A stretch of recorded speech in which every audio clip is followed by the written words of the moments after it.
morning, good morning, good morning, good morning, New Orleans, and welcome to the Good Morning Show. I'm Will Sutton, and I am pleased to tell you that the Lord woke me up and blessed me with yet another day, planted my feet on the floor and made sure I got on over to this Black Talk radio station.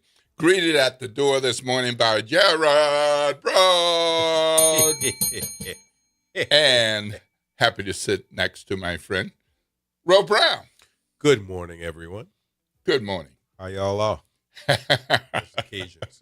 All right. Well, as we were heading in, of course, we're checking out the weather. We know that some of you all want to know about that.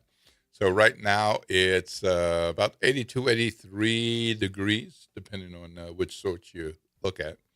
But it's nice and sunny, but they're calling it fair. Okay. Fair? Fair. I Fair. don't know. Yeah. Bright and sunny. It's not partly cloudy. Why is that fair? But it's fair. People always they say. use that word. It's like fair, they say. Yeah, I know they always use it, but To me, I don't know. yeah, I mean, I just assume it meant that it's not going to rain. It's not raining. oh boy. All right. Okay. All right.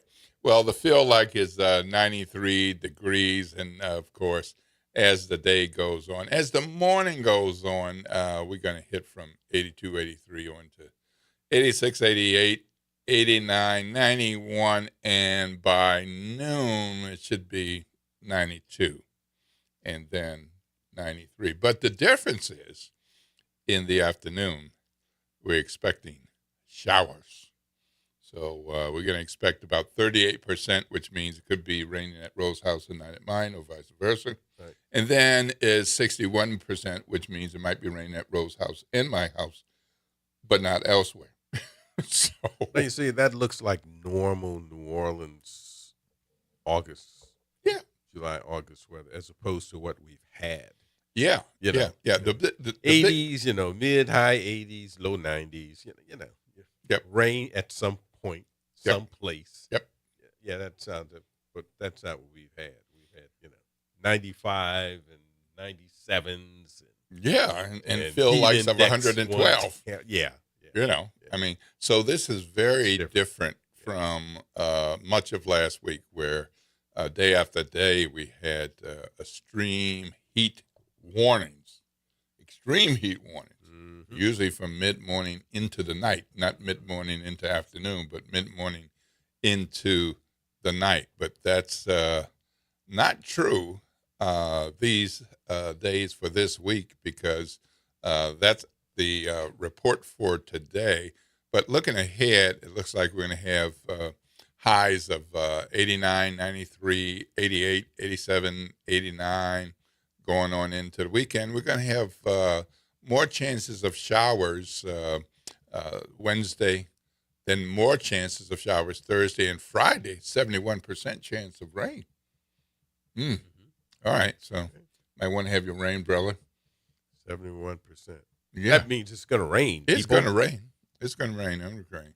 Speaking of extreme heat warnings, we talked about what it took last week to get into heat warnings here. But because I have relatives in California, in particular in Los Angeles and San Diego, I periodically check the weather out there, see what it looks like. Mm-hmm. And of course, that Los Angeles weather is like, oh my. Kind of depends on which direction you go in. But I was looking at San Diego this weekend, Okay. and they had extreme heat warmings, San and Diego. the temperatures were in the 80s. Yeah. So- Extreme heat. So for them, that's extreme. Yeah, my wife's family, they met, their reunion was out in the San Diego area, really Oceanside, but it was San Diego. That's where they did all their things, that sort of thing. And it just I've been to Oceanside. marveled at the heat. I mean, at the weather, how nice it was. Yes. That sort of thing, Yep. which you usually do in San Diego. But I guess to them, 80s, I guess that is an extreme heat situation for them. Yeah. Oh boy. Well, a week ago, was at the National Association of Black Journalists more than a week ago, and it continued into the weekend. And we had all kinds of people there. Martin Luther King III, and we had Al Sharpton, Ben Crump, Nolan Wells' parents, Hakeem Jeffries, Nicole Hannah Smith, Jorianne Reed. I mean, and then there was the rest of us. So, The rest of us? yes, the rest of us. So it was quite a convention over in Atlanta. And people were buzzing about those people and things they did and things they said and interviews they had. And there were other high-profile people and really good programming. So it was really good. One of the things that caught national attention, so keep in mind who I said was there, Yeah. but the thing that seemed to catch a firestorm was the National Association of Black Journalists giving a thumbs down award to Stephen A. Smith of ESPN. Ooh-wee. There was a audible reaction in the audience. Oh. Yeah, right. Yeah. It was kind of like that, and then there were the other parts of the audience that was like, Yeah. man, this Yeah. brother who, I know, but he's got polar opposite reactions. People love him, people hate him, people watch him even though they don't like him because he delivers, and other people, I'll never watch him. Well, I wrote a column about it this weekend, and I looked at it, and one of the things that's missing from a lot of this conversation is that people are putting NABJ in the context of creating a thumbs down award to give to Stephen A. Smith. Right. And that's not true. We've been doing this for a while. Just a while, since Is that- 1989. This is the first time. When were you president? This didn't happen when I was president. So when were you So president? this was before I was president. I was president in 99 Okay. Yeah. to 2001. And so it was well on its way. You remember any of the people who got it while you were president? Any? I mean, Actually, I don't. okay. Yeah, That's what I mean, figured. Yeah, I thought so. Yeah. That's why I asked. I'm chronologically gifted, but losing some of that. But no, I know that the award has been around for quite a while. It's nothing new. The leadership determines who gets the award, and usually that is a pretty strong debate.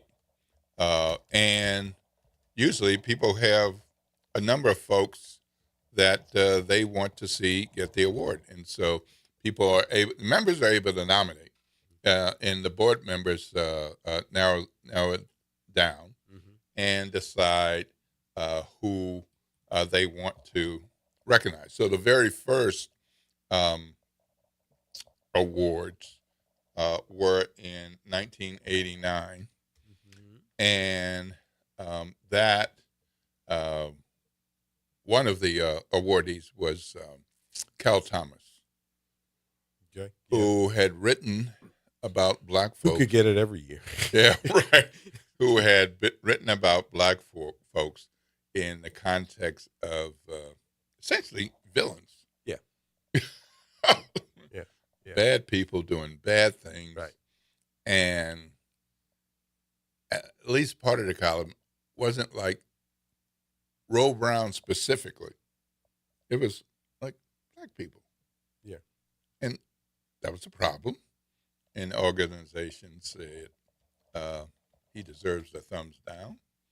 And he was the quote unquote winner of the NABJ Thumbs Down Award. And there was Pat Buchanan, who Mm-hmm. also, Deserving. yep. There was also the NBC News long ago, and this is when Max Robinson died. And the context around that was there were a number of people in the context of his death saying that he had been gay. Okay. And he did die of AIDS. Yes. And AIDS is predominantly related to homosexuals, Especially at that time. at that time in particular. But his was not contracted that way. And so people were leaping, and NBC in particular made that connection. And it's like, yeah. So it's pretty painful to a lot of us who knew better. Well, Stephen A. Smith got the Thumbs Down Award. And he did, according to my beloved organization, because of his continuous rants against black women. So, Ro Brown, you know ESPN. I do. You know Stephen A. Smith. I don't know him. Well, not know him personally, but I mean, you know enough to know his delivery. I'll say that. Mm-hmm. And his, some people think it's a persona. It's really not. That's who he is. Because I knew the dude decades ago. I mean, that really is who he is. Now, did he level it up? Yes. Yeah, he definitely leveled it up. Mm-hmm. How would you describe Stephen A. Smith? How would I describe him? Yeah. Well, I mean, I think I've said this more than once. People have heard me say this before. I've always said that Stephen A. Smith was the worst thing that could have happened to young African Americans who wanted to get into sports journalism. Mm.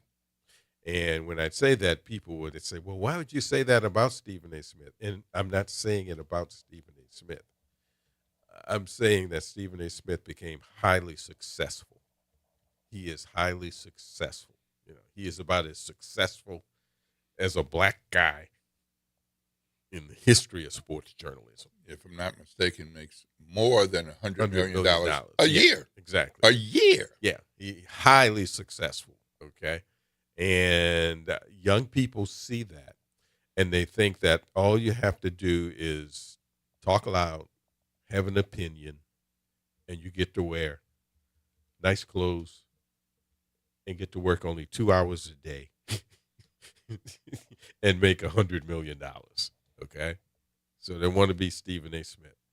But what they don't understand is that Stephen A. Smith was a daily columnist for a major metropolitan newspaper. My former paper, the Philadelphia Inquirer. 15 to 20 years before that, okay? Mm-hmm. So my point is Stephen A. Smith did some work to do that. All the time. Yeah, he did. Yes, he did. Mm-hmm. Yes, he did.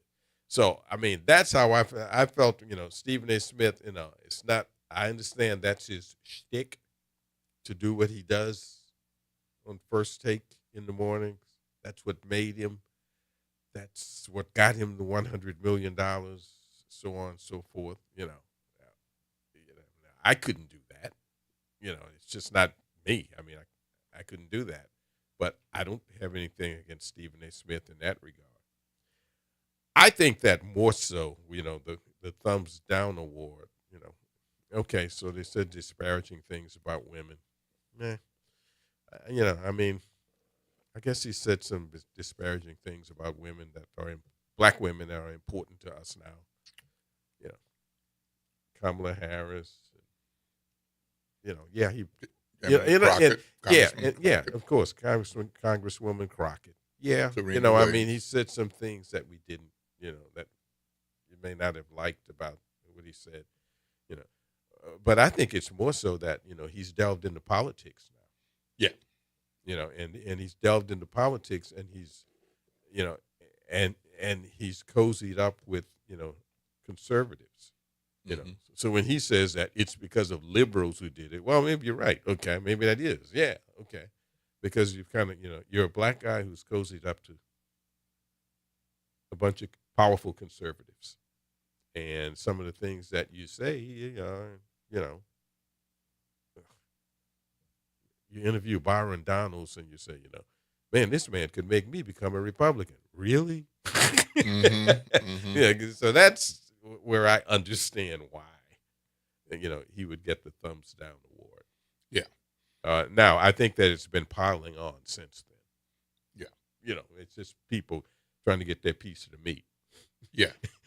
Since the award was given. I mean, yeah, I think that it's some of that, a chance to get at Stephen A. Smith, and people are taking advantage of that chance. Okay. Well, the my take on it is that because a number of my colleague members and people outside the organization says it's stupid to have the thumbs down award. Mm-hmm. Some people, and I understand. Yeah, I do too. Yeah, I was going to ask why. Yeah. Why did they do it? Yeah. So the why was that one of the primary reasons that NABJ was founded was to support black journalists, mm-hmm. develop black journalists, mm-hmm. and to monitor the media mm-hmm. and encourage, support, and advocate for better coverage. Mm-hmm. And sometimes that's behind closed conversations and discussions with people around a table. Right. Sometimes it's one-on-one between the NABJ president and the president of this and the news director of that. Mm-hmm. And sometimes it's a public statement, and sometimes it's a public shaming to bring attention to what they did. Yeah. With the idea that you shouldn't do this. And I think that there are things Stephen A. Smith didn't need to do this. He didn't need to say some of these things that he said. What do you mean, after? Before. Oh, yeah. Oh, yeah. There absolutely. are things he didn't need to say that to make sure he gets his next contract. He was guaranteed that. Well, yeah. And that's what I said. That's what I said. It's kind of cozying up to, a conservative line of thinking in the media. Okay, I mean, and when this happened, who'd he go to? Right, he went to Newsmax. He went to Sean Hannity. Okay, where he knows what he's going to get from them. He knows how these people feel about, even an organization like NABJ. What they think about such an organization. And that's who he went to. Yep. And got what he wanted from them, and they got what they wanted from him. Absolutely. Okay? Absolutely. And that's part of why you get the thumbs down award, I think. Absolutely. Well, if you want to see my pieces on NOLA.com, would enjoy your reading it, and let me know what you think. I mean, you heard some of what I think and some of what Ro thinks. Love to know what you think. And you can even call about that in between our segments that we have lined up today. Speaking of segments that we have lined up, we're going to hear from our guests. From the Public Affairs Research Council of Louisiana. And definitely wanted to get them on because they did a survey along with the Raleigh Center for Media and Public Affairs at LSU's Manship School that surveyed Louisianans searching for common ground. And so some days it looked like we might have common ground, like agreeing on crawfish for the most part, red beans for the most part. But they found some other things, and I find it pretty interesting. So we got them lined up with us, and we thank them for their time. And we're going to jump into that conversation. We're also going to hear in a bit from Tom Gregory of WYES. He's going to be talking about the YES Eco Trip, the Gulf South's first Eco Adventure series. And we're going to hear from Drew Hawkins. You're really going to want to hear this. He's the health equity reporter, senior reporter with Gulf States Newsroom. And he's been looking at the NDAs among the powerful people, and including Senate candidate Julia Letlow, who got herself in a situation with NDA tied to companies building the data center. So we'll talk to him too. All right, we're going to take a break, and when we come back, we're going to be talking about that Common Ground survey. It's WBOK, 12:30 a.m., what New Orleans is talking about all day long.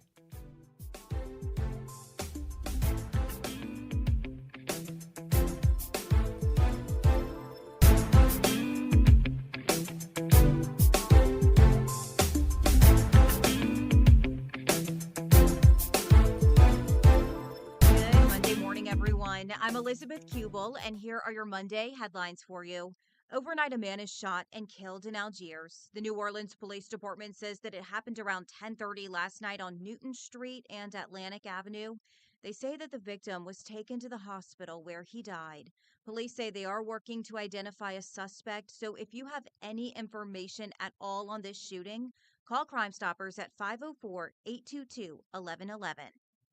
After 8 months, the National Guard is ending operations in New Orleans starting today. They are expected to be completely out of the city by the end of the month.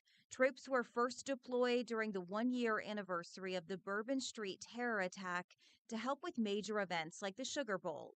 Mayor Helena Moreno thanked the Guard and said while the deployment is ending, it is not the end of the partnership. And today is the last day for you to give your input on the New Orleans Recreation Development Commission as they search for the next CEO. A community survey is open now, and it asks what changes you would like to see and what you're looking for in NORD's next leader. The survey will close at the end of the day. Once NORD combs through applications and selects finalists, you will be able to attend a forum and hear directly from candidates. And that is a look for you at your Monday morning headlines. Hi, I'm Leo Jackson, host of Sunday Gospel here every Sunday morning, 5 a.m. to 7 p.m. and 12 o'clock till 2 p.m. You don't want to miss this move of God. It happens only on WBOK. You listen to all day long. The New Orleans Jazz and Heritage Foundation is the nonprofit organization that owns the New Orleans Jazz and Heritage Festival presented by Shell. With the funds generated from Jazz Fest, the foundation invests in Louisiana communities through economic development, cultural enrichment, and free educational programs. To learn more about the New Orleans Jazz and Heritage Foundation, please visit us at www.jazzandheritage.org. This summer, the place to be is downtown. From incredible restaurants and shopping to retail, wellness, and so much more. Enjoy special offers and discounts from participating downtown businesses all season long. Brought to you by the Downtown Development District. Whether it's after work, date night, or weekend fun, there's always something happening downtown. Plan your next outing at participating locations like Coppervine, Mother's, the Audubon Aquarium, and Riverwalk Outlets. Visit downtownnola.com. Summer starts here. Did you hear the news? Dr. Clark's 101 The Living Classroom has a new time. Catch us now every Wednesday at noon. Same program, same great conversations. Just a new time. So catch Dr. Clark's 101 The Living Classroom this Wednesday and every Wednesday only on WBOK. What New Orleans is talking about. You're still glowing, flirting, grooving. You've still got it.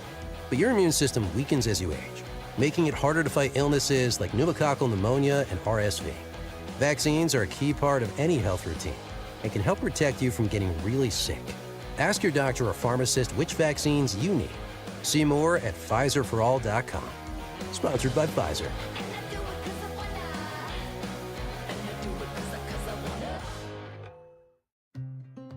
When I hit my 50s, I felt like things were slowing down. This is Sandra's Metamucil story. I started taking Metamucil for digestion, but had no idea it would impact so much more. Not only did Metamucil help me feel more regular, but my heart health saw the benefits too. Metamucil. One simple routine, 4 health benefits. Digestive health starts here. Go to Metamucil.com for more details. Step back into time and experience the moments that shaped our world. At the National World War II Museum, this world-renowned museum brings history to life, telling the stories of the American experience in the war that changed the world, why it was fought, how it was won, and what it means today. From immersive exhibits to powerful personal stories, this is more than a museum. Go to nationalww2museum.org and plan your visit today. This is your news update for WBOK from WDSU. For all your news and weather, watch WDSU News, New Orleans' leader in live, local, late-breaking news. Today at noon and 4 p.m. Today is a WDSU First Warning Weather Alert Day for the threat of strong to severe storms this afternoon and evening. Highs reach 93 to 97, feeling like 100 to 105. Storms arrive after 2 p.m. for the North Shore, after 4 p.m. for the South Shore. Main impacts include strong winds, frequent lightning, and heavy rain. Another round of storms expected for your Tuesday. From the WDSU First Warning Weather Center, I'm Raven Richard. Good morning, wake up. The Good Morning Show. Good morning. On WBOK.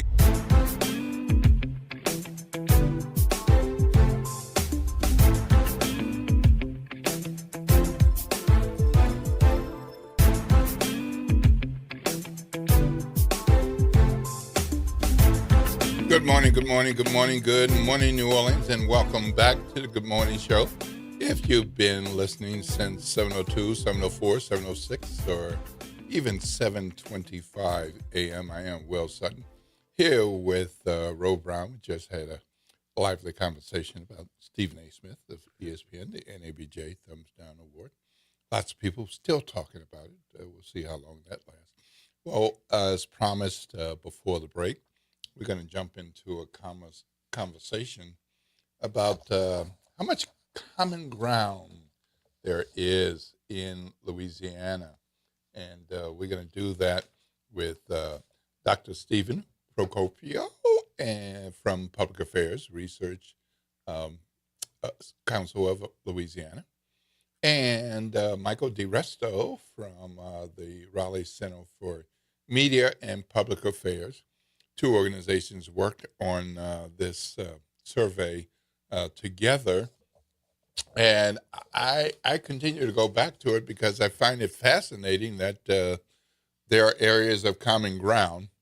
And good morning, gentlemen. How are you? Good morning, gentlemen. How are you?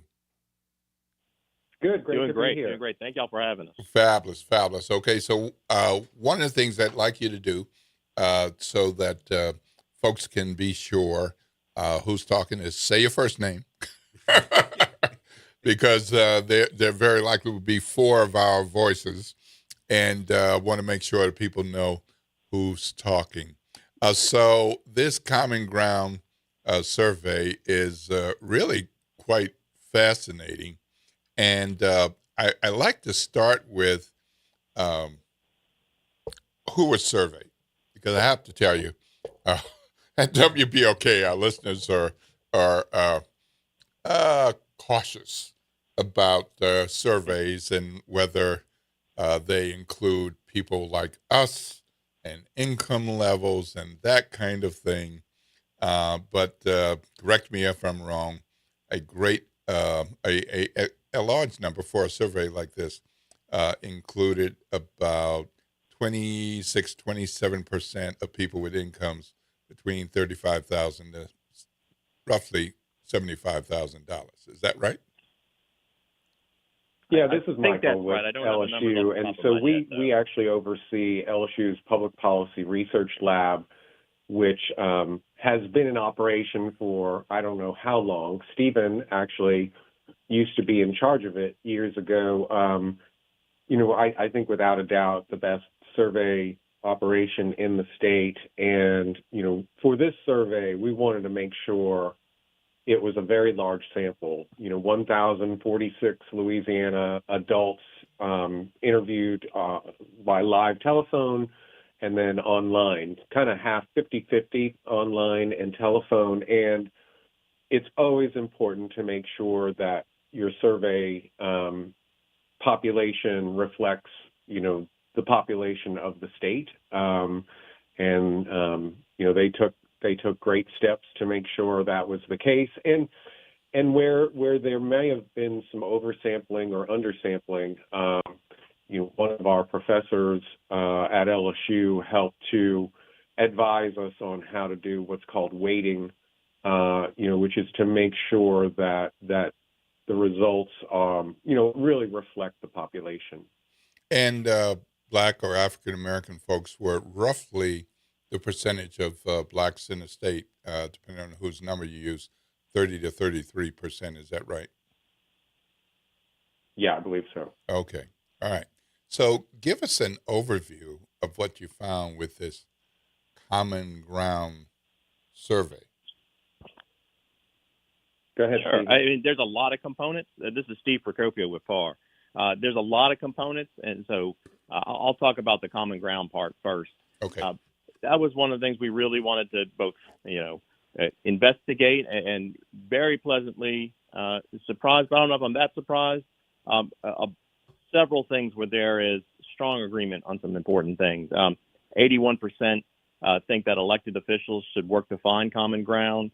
74% said constitutional values are still relevant today.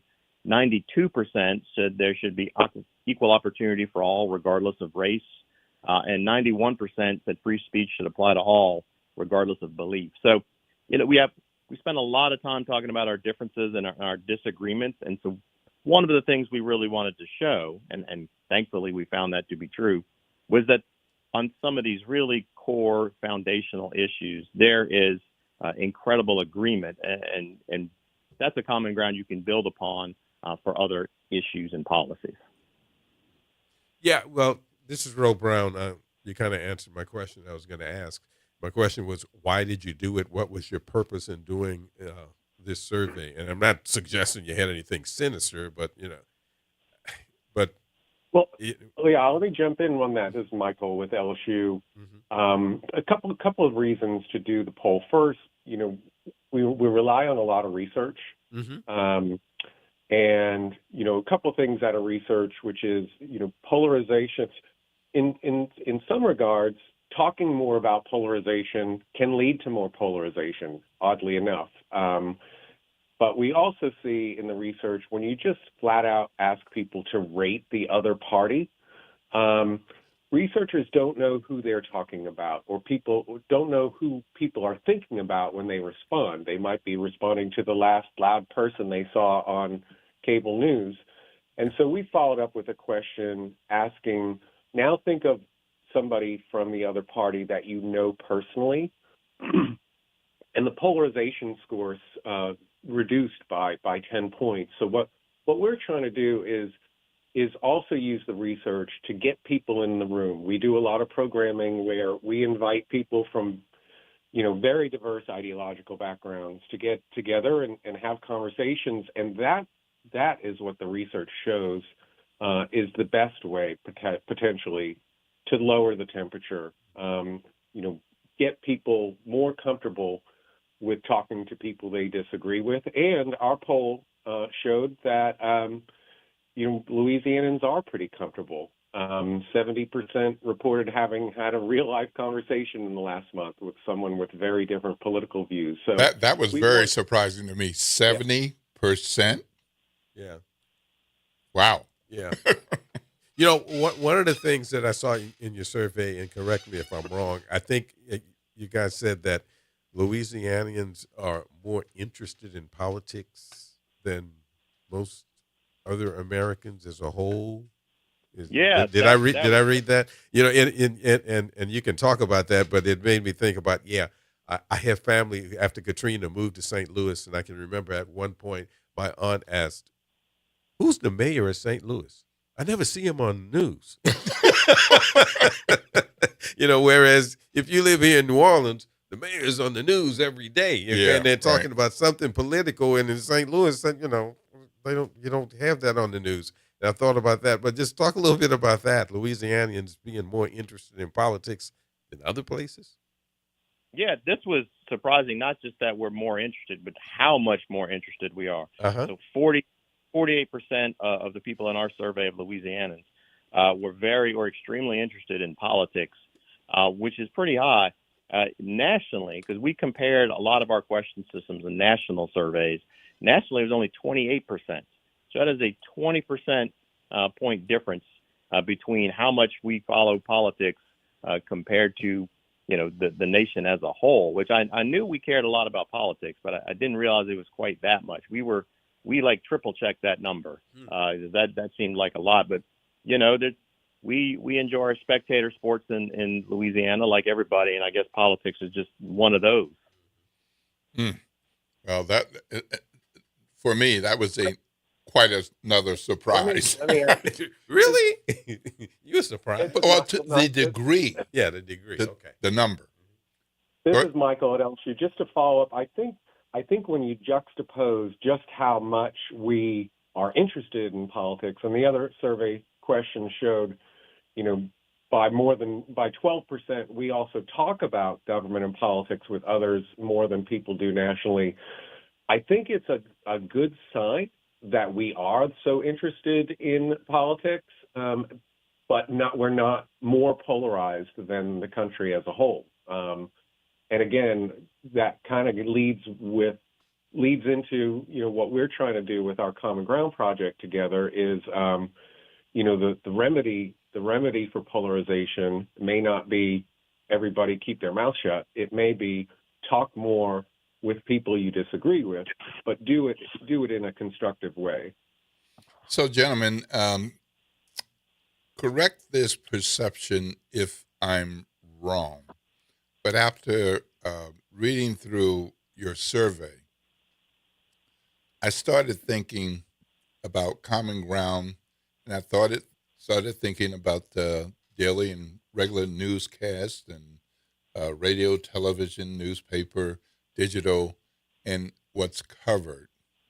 And we see, like right now, a great deal of banner and attention on Governor Jeff Landry's great concerns about New Orleans Mayor Helena Moreno and others, and vice versa. And that's gotten a lot of coverage. And there are very many people who say the governor's right or the mayor's right. And there are other people involved, but essentially kind of picking sides.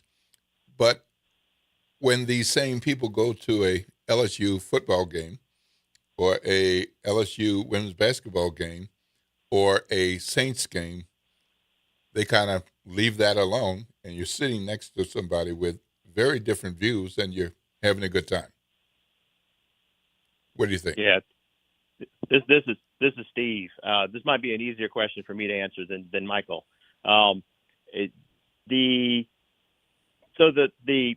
conflict that we're seeing is, first of all, the incentives. If you look at the incentive structure, obviously New Orleans is going to take its perspective, and the governor didn't really have a lot of votes from New Orleans when he ran before, so he doesn't lose a lot from taking the stance that he does. So if you look at the incentive structures, it makes sense, and this is an issue where you have the parties lining up. I do think, because I'm an optimist, I do think this won't last. I think this will, at some point, people will be running for office again. They'll have to focus on the big issues, and even though outside of New Orleans, it's oftentimes you have politicians like to beat up New Orleans. It's not an issue that you care about in Bunkie. You care about economic development. You care about schools. You care about education. So I think once we focus back on that, I think this will. I mean, this is a wound, and it's going to take time to heal. But I do think it will. I want to add to that. This is, again, Michael at LSU, just coming at it maybe not from a personality standpoint, but from a political dynamic standpoint. One of the, positive results from our survey showing 81% of Louisiana residents, as Stephen indicated, want to see elected officials working harder to find common ground across the aisle. That's counterintuitive to what we see out there, especially during primaries, where if you run in a primary and you say, my goal is to work across the aisle, odds are you're going to get the snot kicked out of you by the partisans of your party. Right. And similarly, if you want to make headlines, you're probably not going to get a whole lot of coverage for saying, I'd really like to work with so-and-so of the opposing party, to solve X problem. So I think that the dynamic of what gets, and, Stephen used the word incentives. I think political incentives, unfortunately, lead a lot of people to throw haymakers because it gets coverage in the news and it also rallies their base. But our survey shows people want to see elected officials working across the aisle. You guys probably heard this, and you too will. Stephanie Grace did a column a couple of weeks ago about this, and quoted James Carville, and I think that's what Steve and them is saying. So you guys know what I'm going to say, right? The facts on your side, pound the facts. The law on your side, pound the law. You don't have either, pound the table. And if it's election time and you're running for statewide elected office, pound New Orleans. So I think that's what you're saying, guys, right? Yeah. That is one fact. What I was saying. Now, to be fair, that works both ways. Yeah. Absolutely. Sure. Yeah. Yeah. So another part of your survey I found interesting is I'd like to hear what you have to say about where people are getting their news from, and also which social media platforms they're using. So, local news, talk radio, cable news, family and friends, Facebook. Talk a little bit about that. Yeah, no, absolutely. Yeah, I'll jump in. Go ahead. Guys, unfortunately, talk radio, people are only getting 27% of people are getting their news from you. You might have to advertise better. And so the top scorers were, local TV news, getting news from friends and family, and social media. And on social media, Facebook, YouTube, and Instagram were the top kind of news platforms.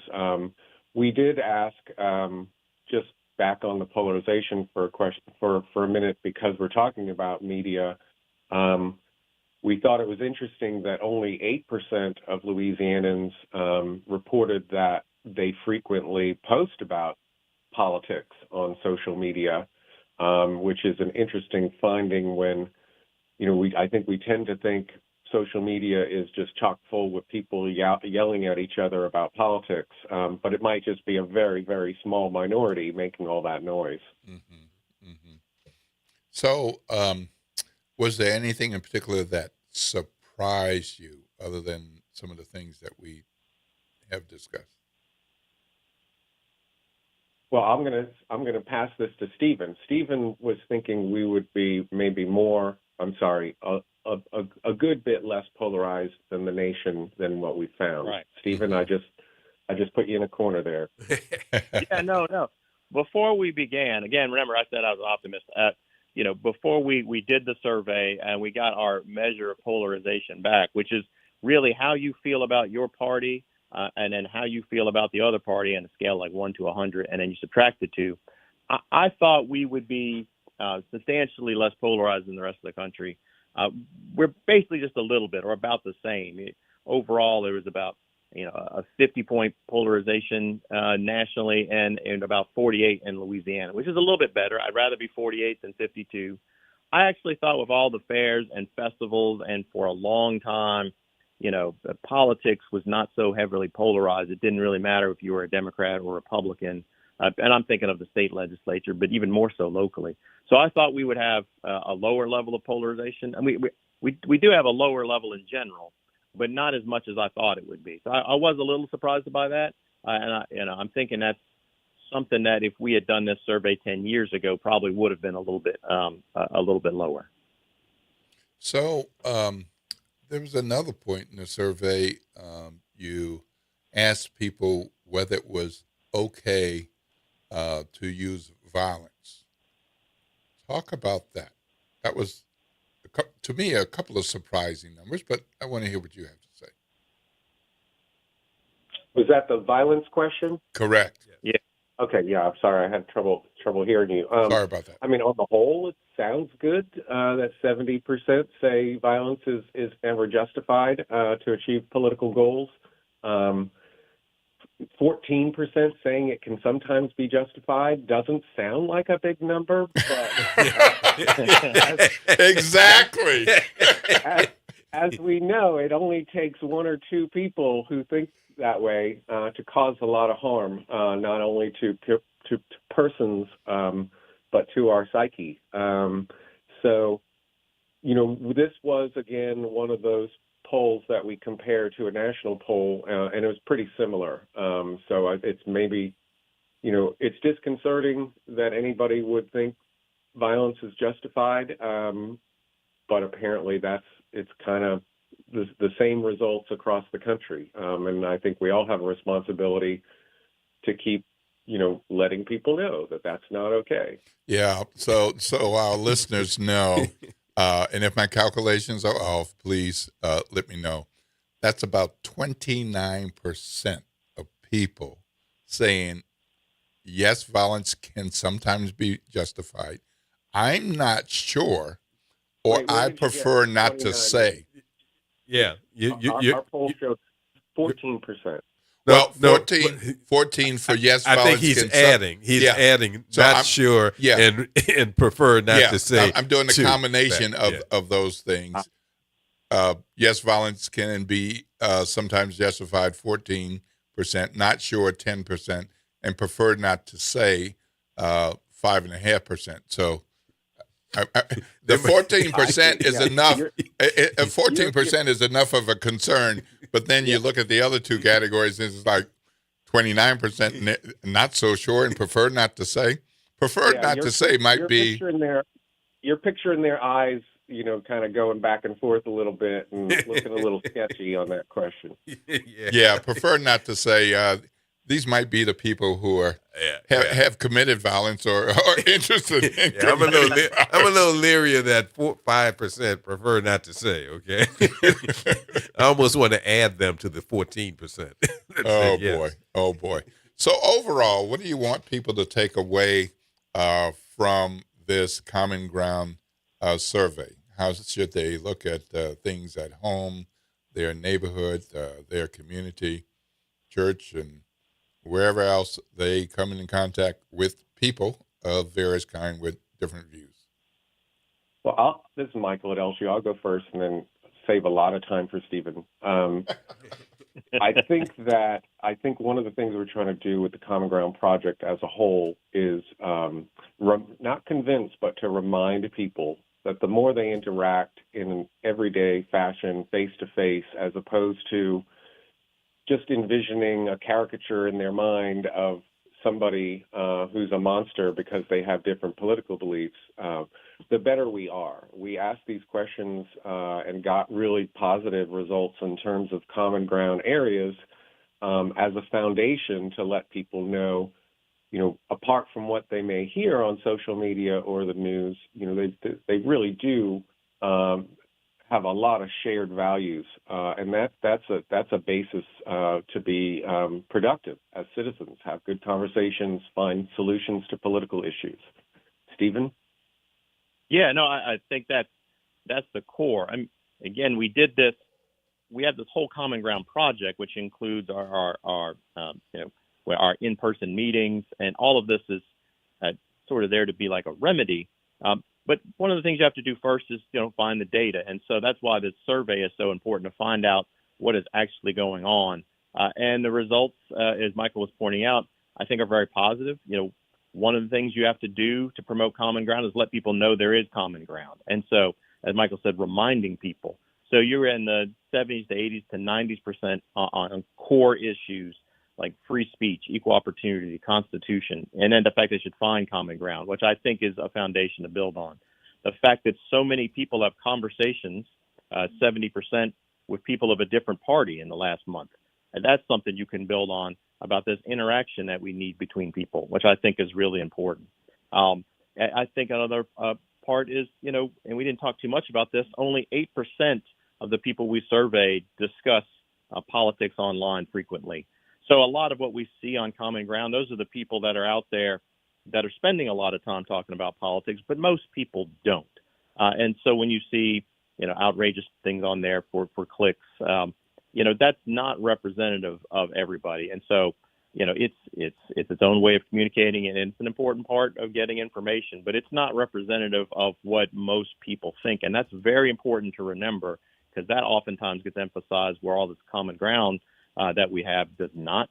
And so I think the survey helps point us all that. And overall, it's positive, and there's certainly a lot to build on. We have a lot of work to do in trying to improve where we are, and not to change people's minds on whether they're liberal or conservative, but just building the bridges that we need to have productive conversation, which I find a lot of positive things coming out of the survey. All right, gentlemen, thank you so much for getting on early. I realized you might be up at this hour, but it's a whole different thing to go on the radio and talk about your work. So really appreciate your giving time to our family of WBOK listeners. This is important information, and wanted to make sure we had you share it with them. Thank you. Good I stuff. appreciate it. All right. Lord's blessings. Have a great day. Bye. All right. So, folks, that was illuminating. How about that 4 or 5% growth saying, yes, violence is justified? Oh, my God. Who are these people? Oh, boy. 14%. Well, yeah, 14%. 14. 14, yeah. Prefer not to say what's 5. Was 4, yeah. Yeah, that was 4.5. Yeah. Woo, Lordy. Ooh. Yeah. Kinda Pray scary. for us. Kinda Pray scary. for us. All right, it's 7:53 a.m. and coming up soon, we're going to hear from the folks at the Emmy Award-winning television show, Emmy Award-winning personality Tom Gregory, and he's going to talk about Eco Trip, the Gulf South First Adventures series. And you're going to want to stay tuned, because we got Drew Hawkins coming up talking about the NDAs in Louisiana, and in particular, Senate candidate Julia Letlow and her stock purchases. So we're going to have more coming up soon. All right, so that'll be soon. We're going to take a break. This is WBOK 1230 AM, what New Orleans is talking about all day long.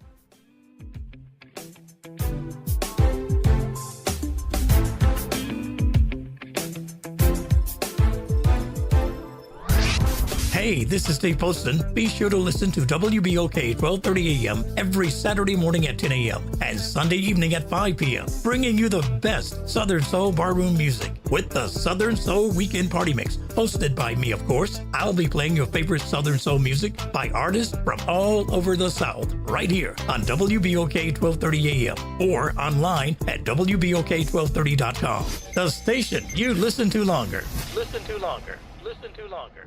I'm Angelica Harris, a proud New Orleans native and founder of Top Tutors for Us. In high school, I raised my ACT score from a 60 to a 32 and earned more than $1.5 million in scholarship offers. Now, our award-winning platform connects Black students with tutors who look like them, from leading universities like Xavier and Tulane. Your child can achieve that same success. Visit TopTutorsForUs.com and follow Top Tutors for Us on social media. Built for our students by us. This is The Law in Your Legacy. I'm attorney Pete Hamilton. I'm attorney Ryan Hamilton. Losing a loved one is tough enough. Do you really want your family dealing with court battles and paperwork on top of it? Whether you choose a will or a trust, think ahead. Take care of your family. Let them focus on healing instead of headaches. This is not legal advice. That's just a tip brought to you by Liberty Bank and Trust. For more information, go to libertybank.net or contact us at 504-915-5016. Good morning, wake up. The Good Morning Show. Good morning. On WBOK.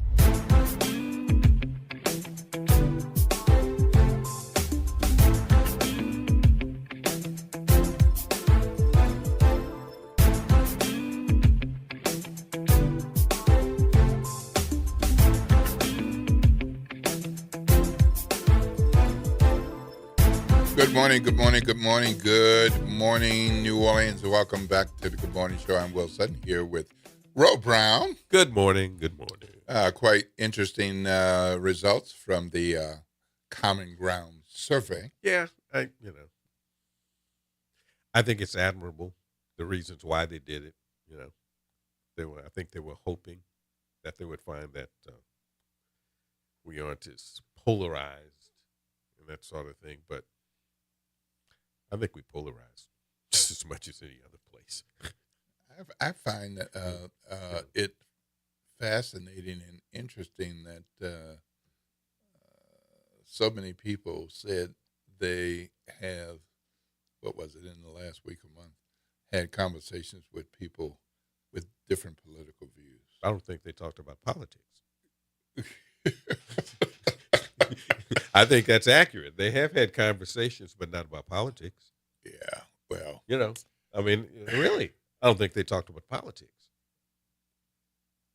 Maybe so. They had conversations. Yeah. They have, it's like on Saturday afternoons that you mentioned in Tiger Stadium. They ain't talking politics.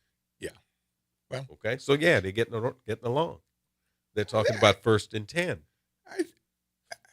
And they're talking about beating Ole Miss. I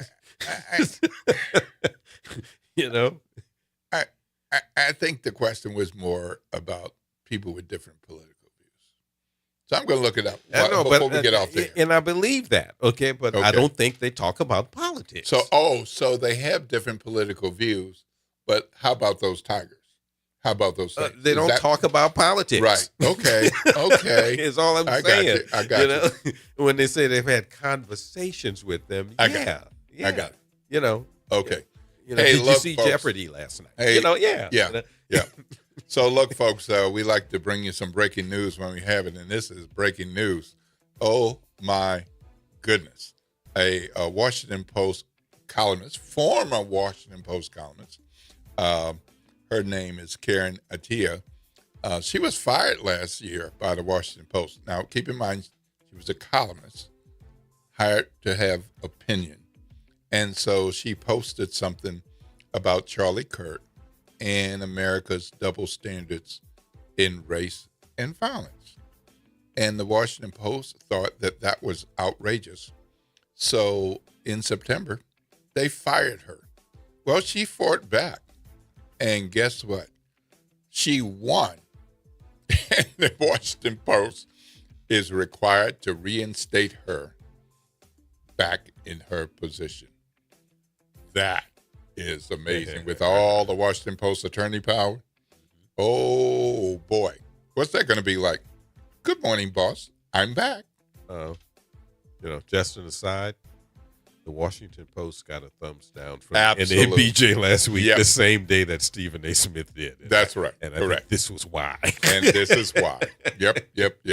Okay, we're going to take another break, and then when we come back, we're going to jump into conversation with Tom Gregory about the Eco Trip.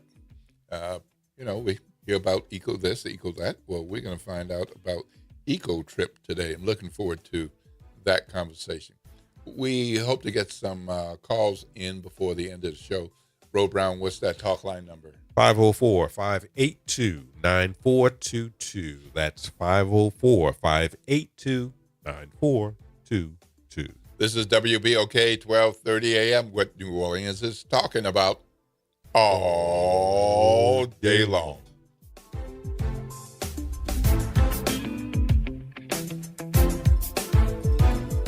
WBOK New Orleans, home of the Good Morning Show, 7 to 9 a.m. weekdays.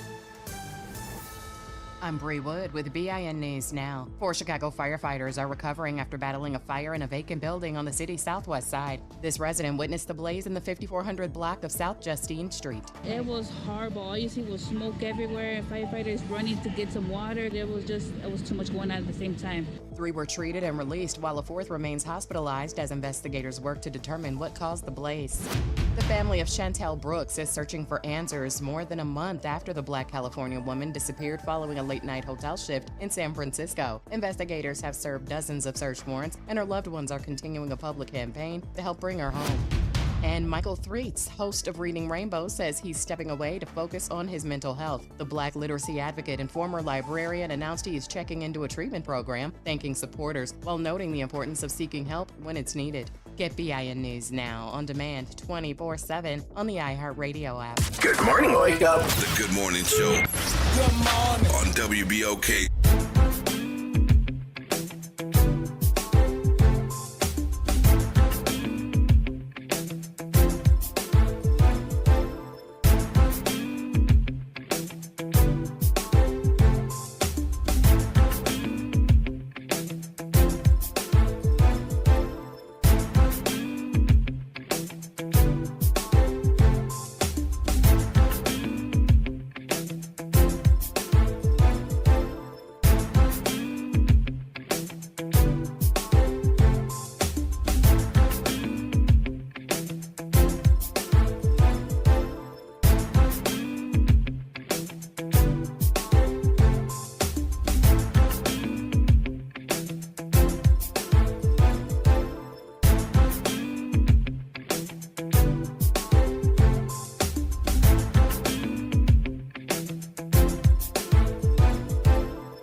Good morning, good morning, good morning, good morning, New Orleans, and welcome back to the Good Morning Show. I'm Will Sutton, and here with Ro Brown. Good morning. And Jared on the other side of the glass. It is 8:03 a.m.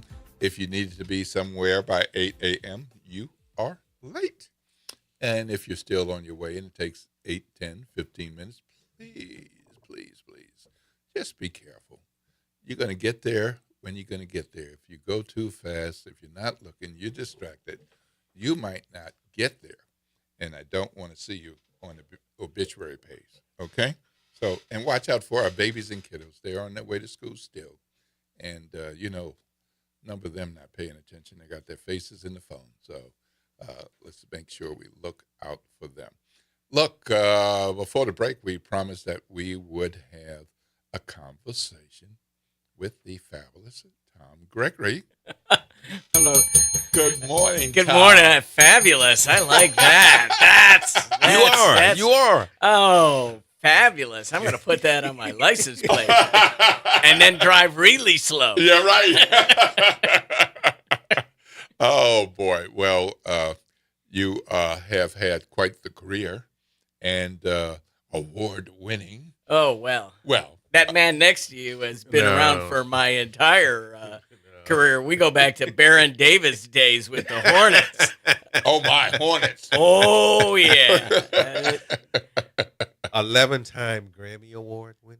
Emmy Award winner. Emmy. Yeah. But we don't Emmy. count how many times we lost. That would be better, right? Wouldn't it be nice to say 31 losses, Emmy losses or something like that? No, I like 11 wins. Okay. There you go.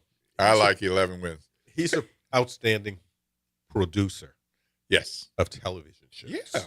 Yeah. Okay. Yeah. For those people, the Catholic League thing and all that, that documentary 3-part thing, that was him. I've been following Ro Brown. That was him. That was him. Riding his coattails. Yeah. No. Yeah. That was him. Okay. He did that. Yep. So when's the last time you've been at WBOK? I have never been into these beautiful studios. You guys got great studios. And your location is perfect because you know right away when the interstate is messed up because the traffic, right? Because the traffic just gets blocked right in front of the studios. This is beautiful. This is possibly the nicest looking radio station I have ever been to. Oh, come on. It's clean. It's clean. It looks good.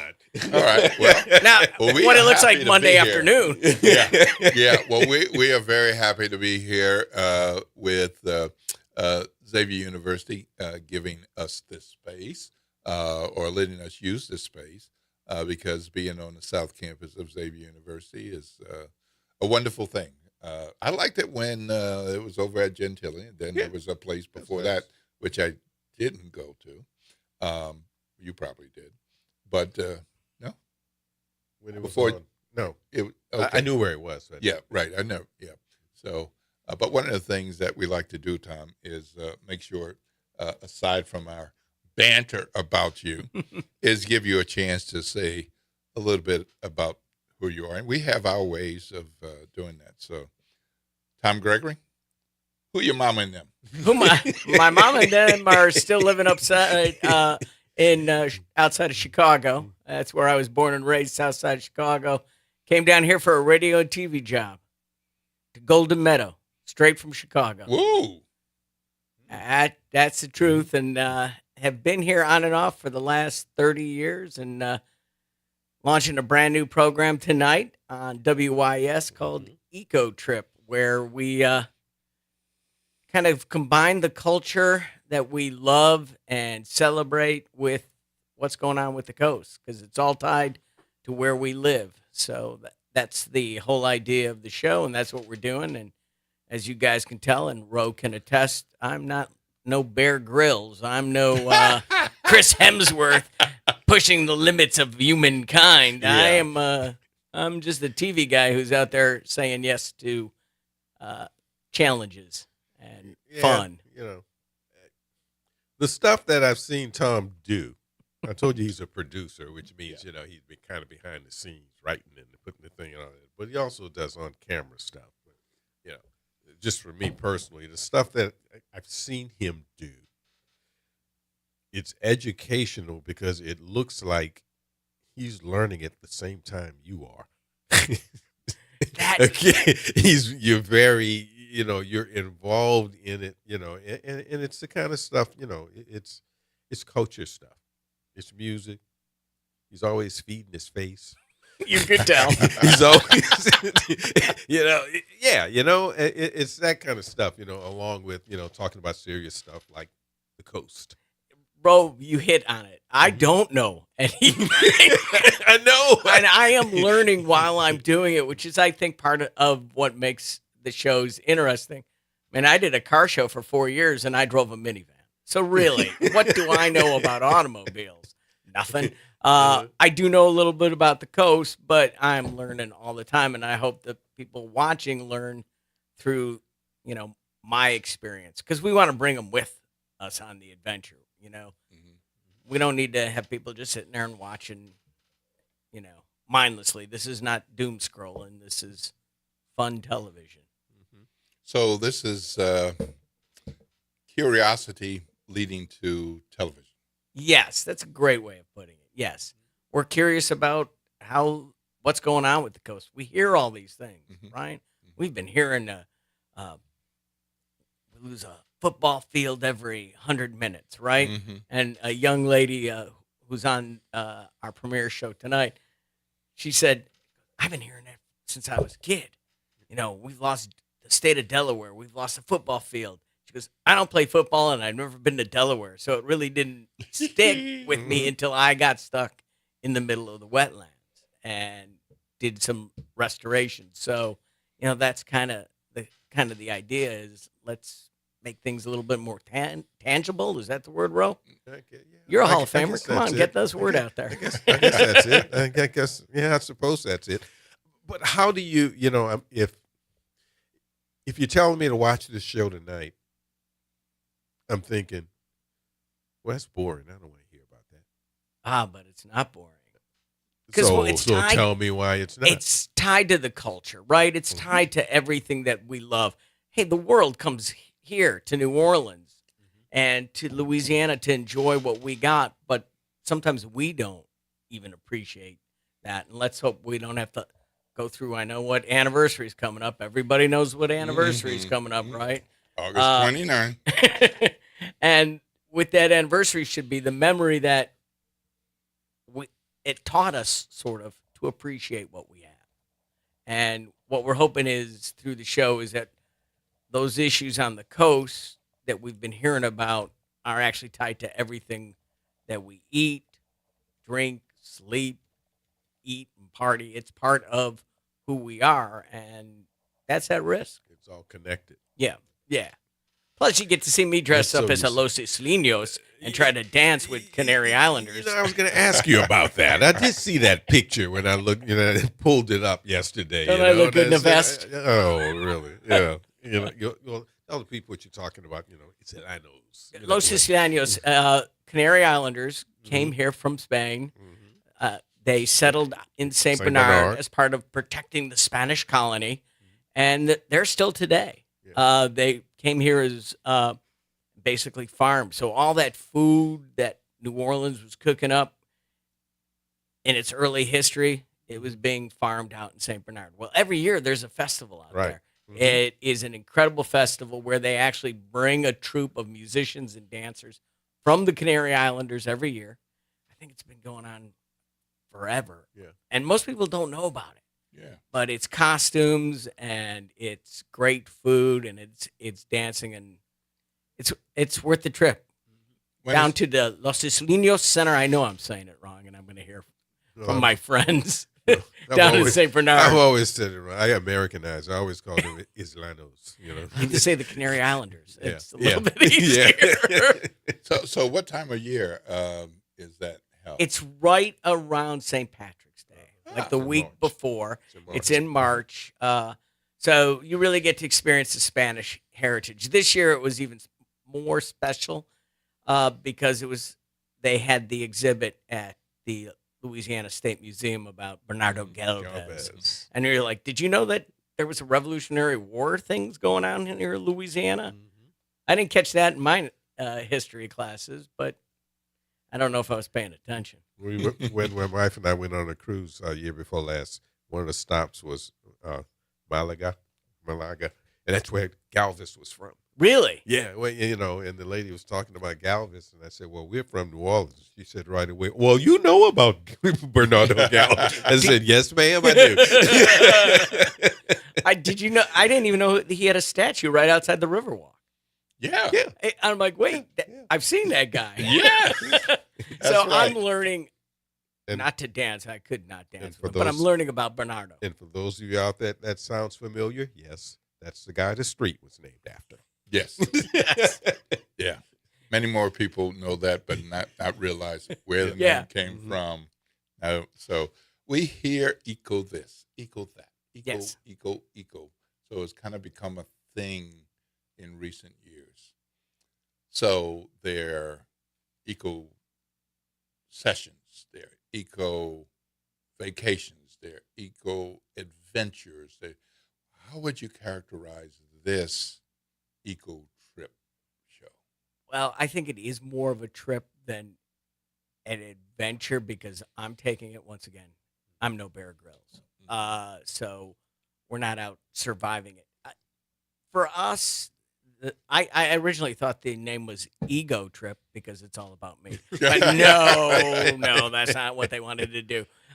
It's ego because it ties everything into our environment specifically. Mm-hmm. And it's every trip that we take, even if it's to a restaurant, even if it's to a festival outside the coastal area, it's tied to the Delta, what the Mississippi River has brought to this area and created this area.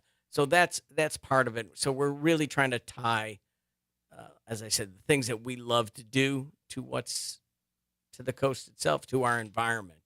And that's where the name came up. But, if you want to call it Ego Trip, I'm fine with that too. Okay. So one of the things I find interesting is that, well, first of all, let me give you a little context. Earlier today, we're talking with the folks from PAR and the Raleigh Center at LSU Raleigh Media School program, and they had done a survey on common ground, where we have common ground in Louisiana. There's some areas where we don't, but they found quite a bit of common ground. But with your program, it looks like you're talking and visiting with people of various kinds, with a diversity of cultures and a diversity of ideas. Did you find any common ground? The common ground is that, one, I think people love living here. Because if you don't love it, it's a hard place to live. And I think regardless if they were, living on Native Americans or in the city or down on the coast, 30 feet up on with their house on stilts, they love this area and they're committed to this area and they want the best for their families.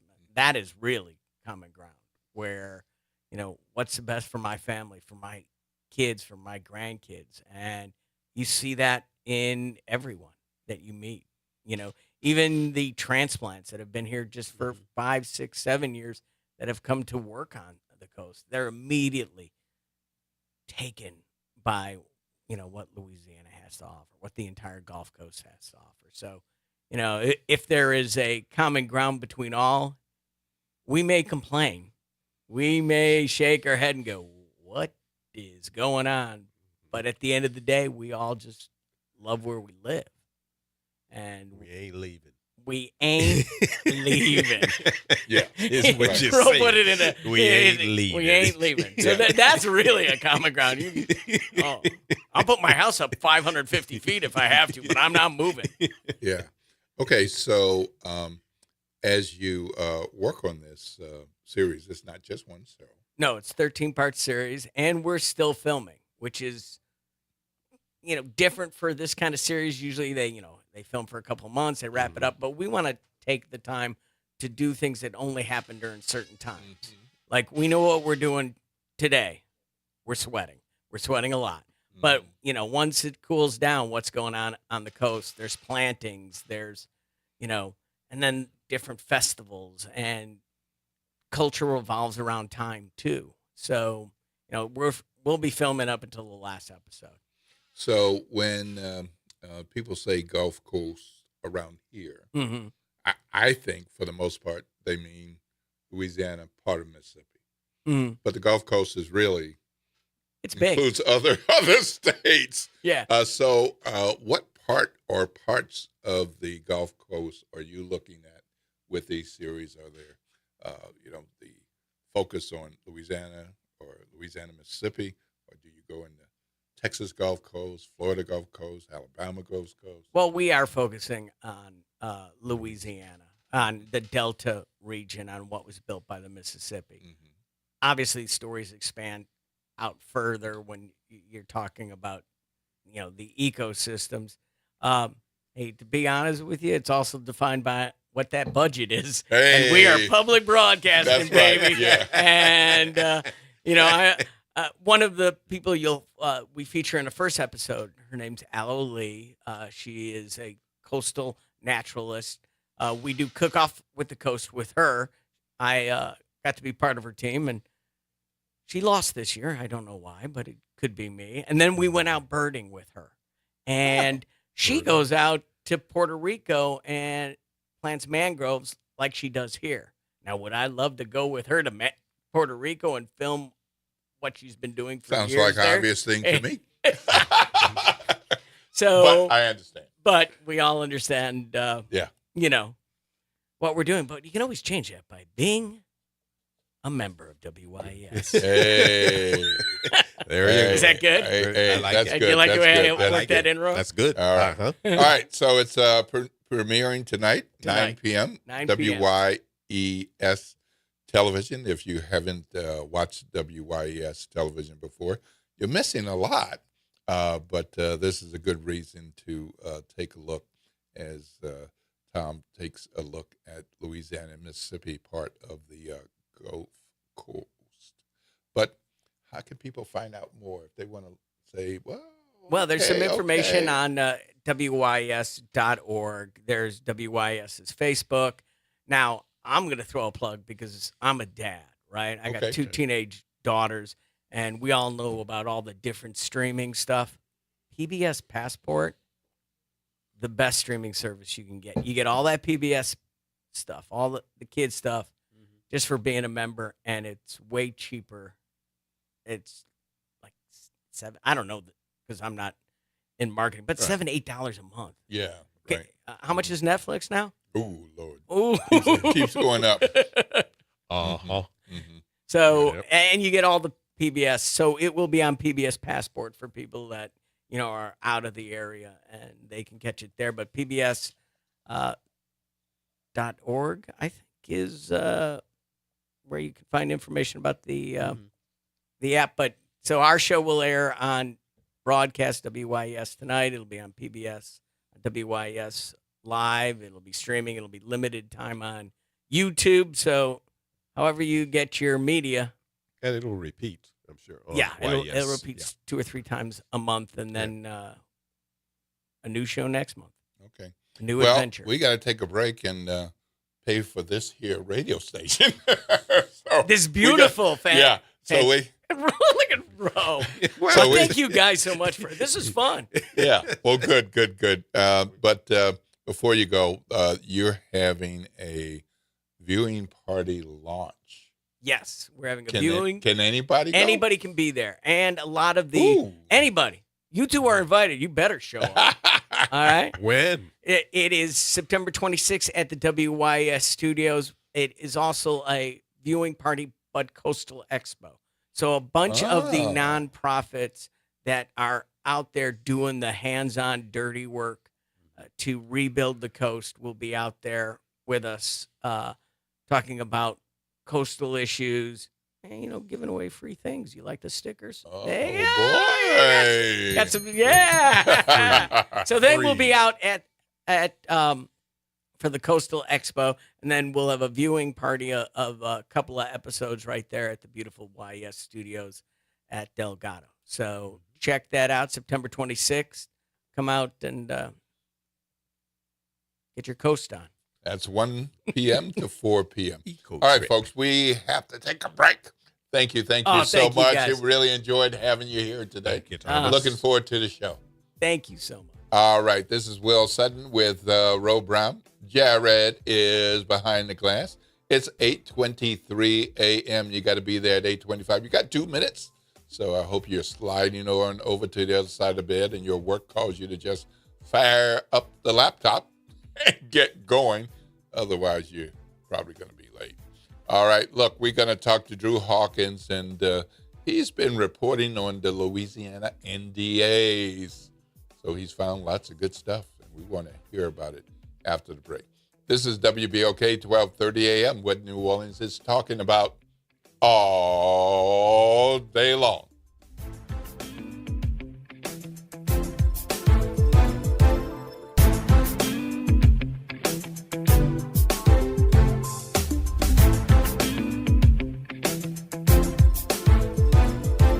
Good Monday morning, everyone. I'm Elizabeth Kubel, and here are your Monday headlines for you.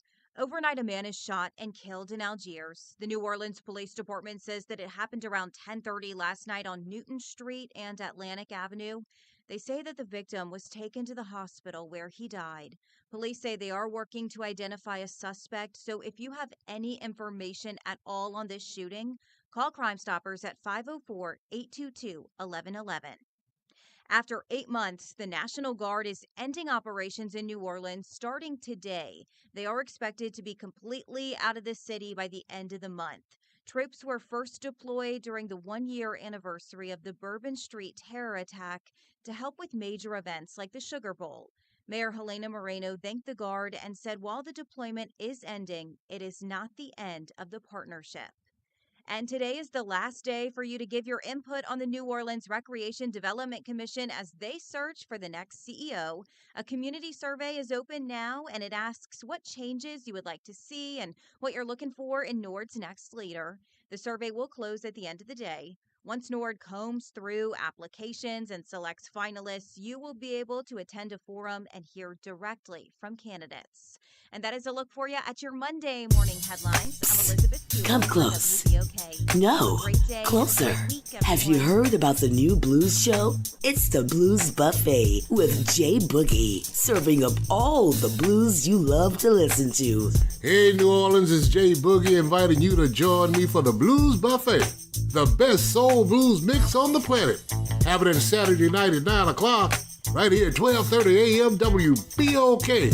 what New Orleans is talking about. New Orleans is built to host, and at the New Orleans Ernest N. Memorial Convention Center, it is where big ideas, major events, and careers come together under one roof. As the 6th largest convention center in the country with a team recognized as a national top workplace, we are proud to power the events that keep our city moving forward. Our staff of more than 450 brings nearly 3,900 years of combined experience, an average of almost 9 years each. If you're looking for a robust benefits package, career stability, and opportunity, visit mccno.com to explore open positions today. Climate Hope NOLA presents this month's climate keyword, adaptation. Climate adaptation means preparing our communities for stronger storms, hotter days, flooding, and rising water.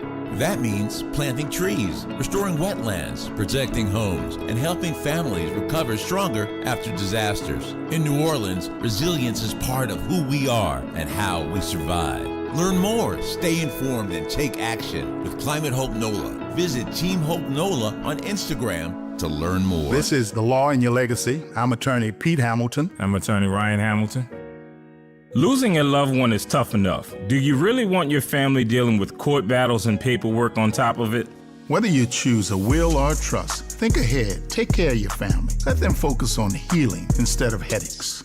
This is not legal advice. That's just a tip brought to you by Liberty Bank and Trust. For more information, go to libertybank.net or contact us at 504-915-5016. This summer, the place to be is downtown. From incredible restaurants and shopping to retail, wellness, and so much more. Enjoy special offers and discounts from participating downtown businesses all season long. Brought to you by the Downtown Development District. Whether it's after work, date night, or weekend fun, there's always something happening downtown. Plan your next outing at participating locations like Coppervine, Mother's, the Audubon Aquarium, and Riverwalk Outlets. Visit downtownnola.com. Summer starts here.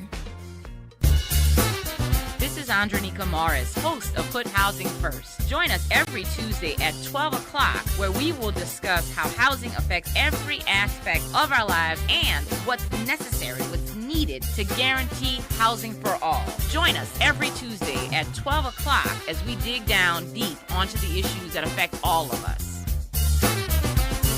This is your news update for WBOK from WDSU. For all your news and weather, watch WDSU News, New Orleans' leader in live, local, late-breaking news. Today at noon and 4 p.m. Today is a WDSU first warning weather alert day for the threat of strong to severe storms this afternoon and evening. Highs reach 93 to 97, feeling like 100 to 105. Storms arrive after 2 p.m. for the North Shore, after 4 p.m. for the South Shore. Main impacts include strong winds, frequent lightning, and heavy rain. Another round of storms expected for your Tuesday. From the WDSU First Warning Weather Center, I'm Raven Reeshaw. Good morning, wake up. The Good Morning Show. Good morning. On WBOK.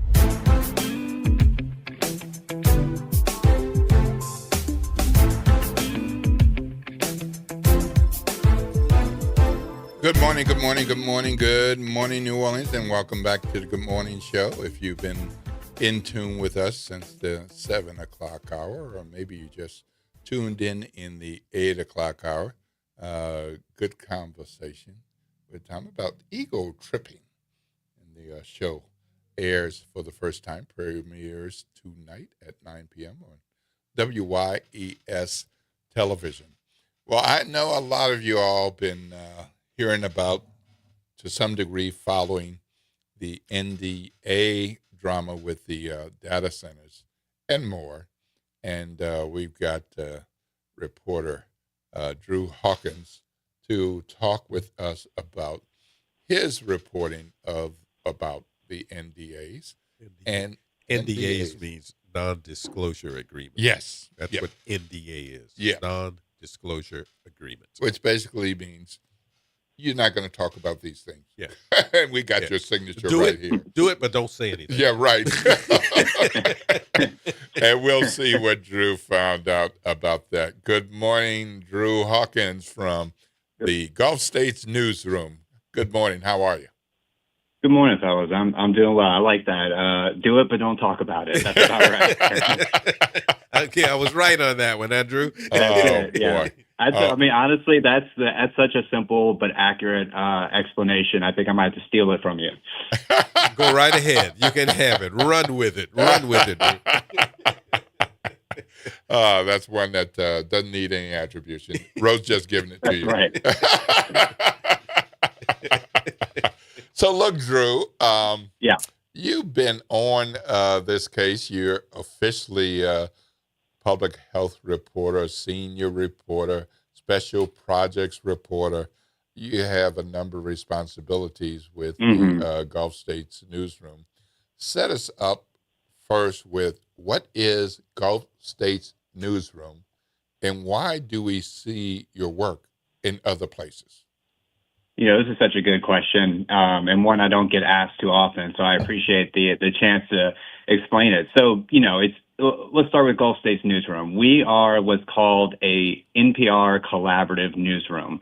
So what that means is we exist as a partnership between NPR, the national news organization, and then member stations in Louisiana, Mississippi, and Alabama. So here in New Orleans, that's WWNO, but that's also WRKF in Baton Rouge. You've got Mississippi Public Broadcasting in Mississippi and WBHM, which is in Birmingham, Alabama. So I cover 3 states, Louisiana, Mississippi, Alabama. I'm here in New Orleans, based here, from here. And I also, you know, you mentioned there too that I'm a public health reporter and we've got special projects. You know what's funny about that is I don't even know how I got here, man. I kind of stumbled into a big collection of records, and the journey has been there since. And to be totally transparent, my editors earlier this year said, well, let's put special projects in your title so that you can keep doing this, right? So it's one of those things where, you know, generally I'm covering health, and I still do cover health. But when it comes to, you know, as a reporter, you know, sometimes you come across something and it really doesn't matter what your beat is. It's something that you're going to stick with. So that's been the journey with these non-disclosure agreements, these NDAs. Towards the end of last year, I got the first batch of records. We put out the first story this spring, and it has not stopped since then. More records, more NDAs, and more reporting. So, again, let's just connect to other media outlets and then talk more about the NDAs. So we see your work at Louisiana Illuminator. Yeah. We see your work at Verite. Heard your work on Red River Radio. Yeah. So, I mean, and other places. How does that happen if you work for Gulf States Newsroom? Sure. So, you know, sticking with the radio for just a second, all of those, you mentioned Red River Radio. Anytime I do a story, it's going to be on the websites and on the radio station of, you know, WRKF, Baton Rouge, WWNO, New Orleans, then in Mississippi, also in Alabama. But we've also formed some collaborations, some partnerships with local media outlets, including Louisiana Illuminator, Verite, and others like that. So depending on the story for an outlet like Verite, if it's got a heavy New Orleans or Louisiana focus, Verite may run it as well. If it's got a heavy Louisiana focus, Louisiana Illuminator may run it as well. You know, I cover 3 states, so it can depend on the story. If I'm doing something specific to Alabama, it may not be on Louisiana Illuminator, right? But I think this is just part of, I'm sure this is something you've seen, Will, where just the way the changing nature of media is there's so, you know, resources are strapped. We're public media. We're not making a killing right now. And so one of the ways we've been, you know, working together is when we do have good reporting is we'll all republish it. That can change depending on the story, but I think this NDA work is a good example of when the stakes are really high, when it's a really important story, those outlets that we've partnered with are also eager to run it as well, so we can get the attention of everybody, get the information in front of as many people as possible. So what's the problem with NDAs, if there's a problem? Well, I would say NDAs, non-disclosure agreements, they're extremely common in private business deals. Nothing abnormal about that. I mean, you could debate whether that's okay or not, but it's normal, right? What's new that we're seeing now are elected officials. So your state senators, state reps, even people like your sheriff, your school board, including your members of Congress like Julia Letlow and your governor, Governor Landry. when they sign a non-disclosure agreement, an NDA, like you said, it means they can't talk about whatever that NDA is about. So when Governor Landry signs an NDA with Meta about their data center, it means he can't talk about that $50 billion project being built in Richland Parish. Same thing for Ascension Parish. We've got a lot of industrial projects there, as we have for decades now, but we have new ones coming in. And so when the mayor of Donaldsonville, for example, signs an NDA, and then people who live in Donaldsonville ask, hey, I've heard about there might be a steel plant coming. Can you tell me about it? That mayor can't answer their questions because they signed that NDA. So I think when the question you asked, what's the problem here? I think it's this idea of elected and representative government, right? And not to be too grandiose about it, but democracy, right? I mean, we vote people into office. We expect them to represent us and be honest with us. Now, of course, that doesn't always happen on the honest part, but at least be able to answer our questions whenever residents ask them. And these types of legal agreements prevent them from being able to do that. Okay, so that's happened all the time in business. How long has this been going on in government? Yeah, so what I can clearly say for Louisiana, at least with elected officials at the state legislature, is this is a new thing that's been happening since Governor Landry took office. So one of the first things I did when I got the records of NDAs under Governor Landry is I then went back and I wanted to get the records under Governor John Bel Edwards, to sort of compare, is this normal? Is this just something people didn't know about, but it's normal, right? And when I got back the records from John Bel Edwards, there are no NDAs with elected officials. So it is a new thing that started under Governor Jeff Landry. How widespread is it now in other parts of the country or in other states? That's a wonderful question, and one that I get asked often, and I'm working on stories that talk about that as well. It is something that is happening in other places. We know there have been NDAs signed for things like data centers in like Bessemer, Alabama, for example. But we know that in Virginia, where there are the most data centers, there's about 80% of the projects out there in some way or another have an NDA involved. What we don't know, what there hasn't been done yet, is a study or research that would really quantify that in hard numbers. Part of the problem with that is that these agreements they don't want you to know they exist. In fact, in the one that Governor Landry signed, there's language in there that says you cannot acknowledge the existence of this agreement. So Governor Landry can't technically, according to the contract he signed, that NDA, he can't technically confirm that it exists at all. So it's a pretty tough thing to track down and get in hard numbers how many of these things are happening when they're done, when their whole purpose or a big part of their purpose is that the existence themselves is part of the thing you can't talk about. So we know it pops up. We know it's popped up in places like Pennsylvania. We know it's popping up in other states.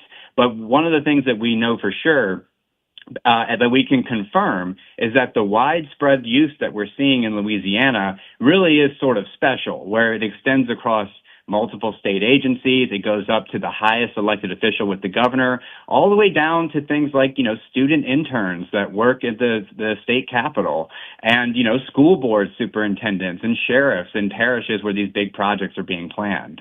Talking to Drew Harkins, Gulf States Newsroom, and we're talking about NDAs, non-disclosure agreements, where your politicians can say, they can say either, I can't talk about it, and sometimes they don't have to tell you that the NDA exists. So, Drew, in the case of Governor Landry, of course, we know much more these days about the $50 billion data center in northern Louisiana. And the governor has talked about it in a number of weeks and made a big announcement and all. So why is it he can talk about it the way he does and be in front of the television cameras and he wasn't able to do that before? Is there an expiration date? And No. It's a great question. And for that, I would say, specific the NDA he signed with Meta, it says that if Governor Landry or Meta, the company, if they want to discuss or talk about that Meta data center, that $50 billion data center, they have to have written confirmation before then. So that means that Governor Landry, the highest elected official in our state, if he wants to talk about that data center, he has to check with the company to make sure that's okay first. And so, and, when you see these announcements, these big public announcements with press conferences and everything, it's very likely that they got together and planned a press conference. And so they were okay with it being talked about. I think the big concern would be, let's say, a reporter catches Landry at a press conference and asks something about it, or a project that we're hearing rumors about, but we're not sure yet. Let's say like SpaceX, for example, which we'll hear more about tomorrow. There's supposed to be a big announcement, right? Mm-hmm. He wouldn't be able to answer that unless he got permission from the company first. I think that's why he's able to talk about it publicly at these big announcements that you see. Mm-hmm. Now, his specific NDA was with something called Laidley LLC. Mm-hmm. Yeah. What is Laidley LLC, and what's the connection with why an NDA with Laidley LLC and not directly with Meta? Sure. So Laidley LLC is a shell company that Meta created to participate in negotiations to build their data center. And this is something, and I'm glad you brought this up because it is something I had to do a lot of work to fully definitively prove, right? Mm-hmm. Fortunately, I have records that show that Laidley is the company that they were in discussions with, and then later they learned that Laidley is actually Meta. So Laidley is a shell company, which is a very common thing for these giant companies, right? They make all these shell companies to do different things, whether that is, moving money around or planning projects. So in this particular instance, when Governor Landry signs an NDA with Laidley LLC, he is signing an NDA with Meta. It's just the shell company that they're using for the negotiations around the data center they're building in Richland Parish. Mm. Oh, my. Has anyone asked the governor about this non-disclosure agreement? I mean, yeah, absolutely. Yeah. What does he say? Sure. So David Hammer asked him pretty point blank at a press conference about 2 or 3 weeks ago. And if you've seen that, I don't think I'm mischaracterizing when I say that Landry's response wasn't particularly reassuring. He sort of just kind of put it back and said, well, what do you think is in those NDAs that are so concerning? And I think that's kind of the question, man. Yeah. Like, I don't know. That's why I'm asking you. That's why we're asking you.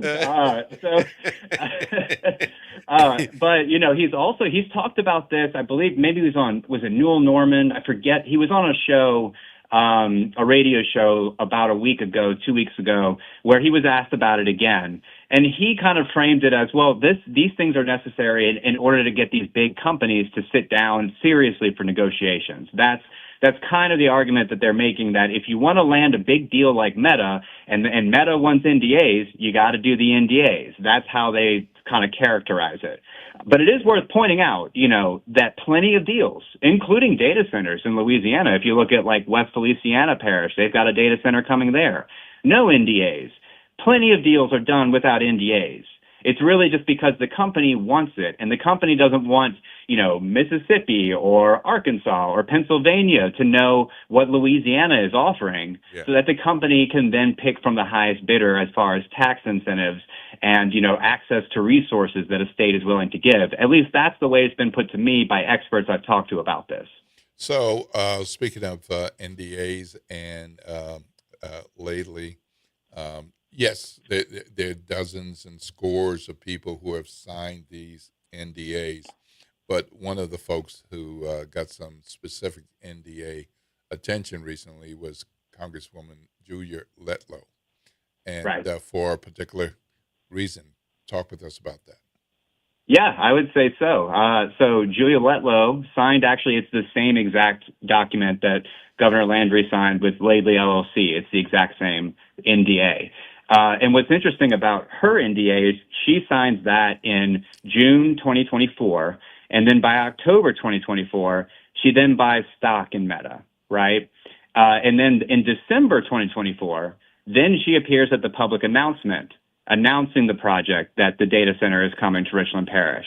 And then she eventually sells all of her stock by July 2025. And then after all that, more than a year later, she files her personal financial disclosures, which is when she lists, the stocks that she holds or bought. So there's this giant window that year long when she's supposed to disclose her stocks and her trades and investments that she does not mention the Meta stock that she bought and sold. And there's also that NDA. Before anybody else knew about this project, she meets with Meta, signs an NDA with Meta, and then buys stock in Meta. And so I think that is why she's getting a lot of attention, although it's not the first time she's gotten attention related to her stock trades, which I'm sure you guys are aware of. Yes, and her spokespeople say, oh, no, the Congresswoman didn't do that. She has people who take care of that. So my question is, well, how did the people know to make those particular arrangements?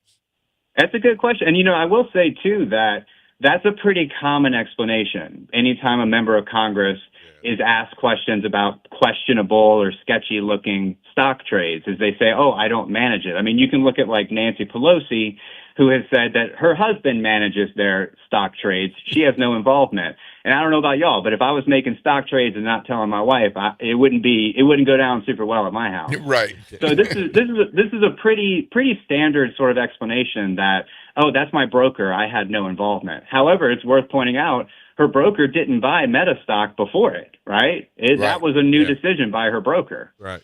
Yeah, absolutely.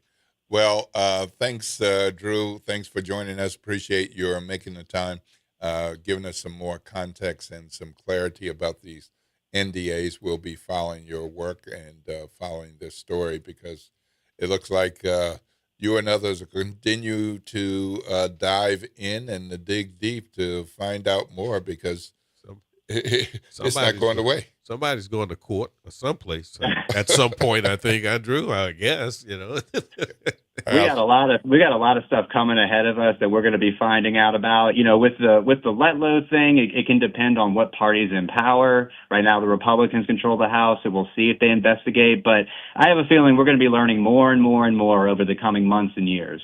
All right, Drew Hawkins, Gulf States Newsroom. Thank you for your time with us.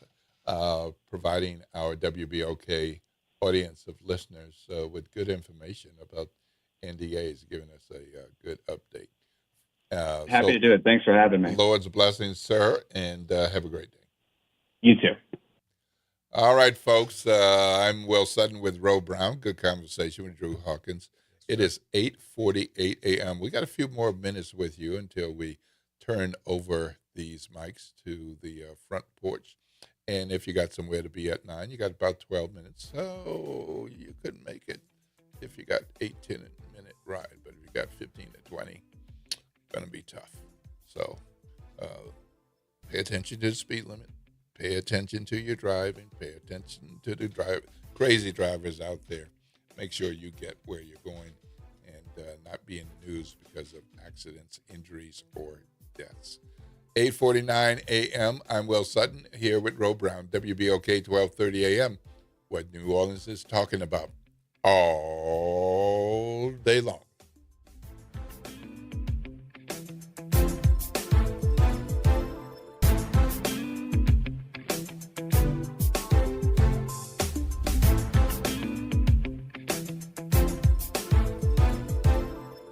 It's off the top with Norman Robinson on WBOK 1230 AM. A 17-year-old boy recently fell to his death at the infamous Plaza Towers high-rise, a blighted structure which has been abandoned since 2002. For whatever reason, the young man was there with friends. No one should be injured or die because a dilapidated building has been empty and neglected for years. My question, what obligation does government have when a privately owned hazard remains standing, unsecured, and dangerous year after year? Jacques St. Anne, a Belle Chase High School student, died after entering Plaza Towers with friends. According to police, the group climbed to an upper floor, and while descending a stairwell with no safety railings, Jacques fell to his death. Another teenager suffered serious lacerations to his arm and wrist. Plaza Towers has a long history of dangerous mishaps. In May 2021, a bicyclist was struck and injured by a piece of material that fell from the skyscraper. In January 2022, firefighters answered a 2-alarm fire at the structure. Investigators discovered multiple points of origin. In January 2023, more debris fell from the tower. In April 2023, firefighters were again called to the building. And the next day, a homeless man fell to his death from the tower. Former Mayor LaToya Cantrell subsequently acknowledged that demolition was being considered. The Inspector General questioned whether the city's response was adequate and pushed for stronger action. Now, to be fair, demolition isn't cheap. Current estimates range around $25 to $28 million, an improbable challenge for a city that's hard-pressed for cash. Meanwhile, city officials are hoping the proposal by the building's owner to develop the high-rise structure into apartments will materialize sometime in 2027. But similar proposals have surfaced and vanished since 2007. The developer may eventually turn Plaza Towers into apartments, and I'd like to see that happen. But a proposal is not a safety plan, and doing nothing to secure a hazardous building is not acceptable. Do we wait to see what the Plaza Tower does when we've waited for him to take action for 24 years? I ask again, what obligation does government have when a privately owned hazard remains standing, unsecured, and dangerous year after year? This is Norman Robinson off the top. Attention, WBOK listeners. Are you a fan of the station and want to show your support in style? Well, we've got some exciting news for you. Introducing the official WBOK merchandise, the perfect way to wear your love for the station. Whether you're a longtime listener or a new fan, we've got something for everyone. Head to WBOK1230.com now and grab your WBOK gear before it's gone. When you buy WBOK merch, you're not just getting quality items, you're supporting the station you love. Step back into time and experience the moments that shaped our world at the National World War II Museum. This world-renowned museum brings history to life, telling the stories of the American experience in the war that changed the world, why it was fought, how it was won, and what it means today. From immersive exhibits to powerful personal stories, this is more than a museum. Go to nationalww2museum.org and plan your visit today. We are the rhythm of the streets. The flavor in every dish. The story in every song. We are New Orleans Tourism and Cultural Foundation. We help artists build the future of New Orleans. Because when the culture thrives, our people thrive. Every note, every brushstroke, every dish is a door opening new possibilities for those who carry our traditions forward. And when we open that door, the whole city moves forward. For New Orleans Tourism and Cultural Foundation, culture is our open door. Good morning, wake up. The Good Morning Show. Good morning. On WBOK.